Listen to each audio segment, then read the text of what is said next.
Composites are hard, but I'm going to show you the easiest way to use them. We're going to take a sheet of this glass fiber, put it inside this 3D printed mold, and use Flovv to inject using polyurethane. We start by applying mold release to the inside of the 3D printed mold. This is the third time we're using this mold. Our mold release reduces layer lines, making it easier to get a perfect finish with a little sanding. Next, I lay down the fiberglass fabric in order to sketch where I'm going to cut. The glass fiber absorbs the polyurethane mixture during injection. If I was to just use a funnel and pour the resin into the mold, the fibers would not be saturated due to the quick cure times of polyurethane resins and lack of pressure from hand pouring. Now, I align the fabric and assemble the mold using nuts and bolts.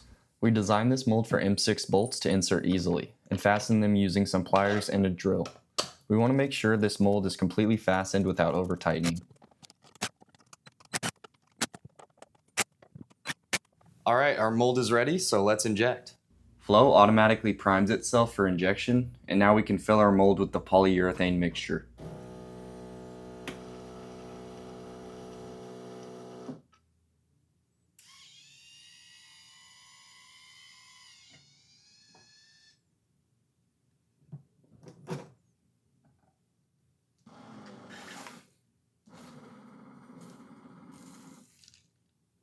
Since we aren't planning to inject any other parts, I initiate Flovv's cleaning sequence to clear the system of any residue.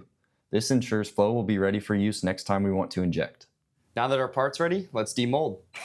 After injection, we wait about 5 minutes for the mixture to set and remove the nuts and bolts.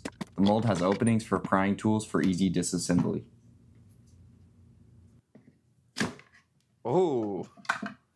The PLA mold can flex a very small amount, giving me just enough of a gap to pry out our part.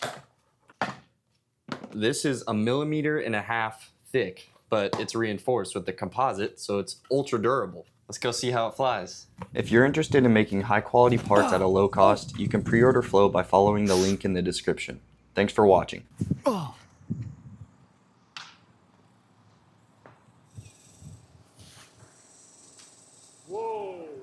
Oh, that was a good one. Oh.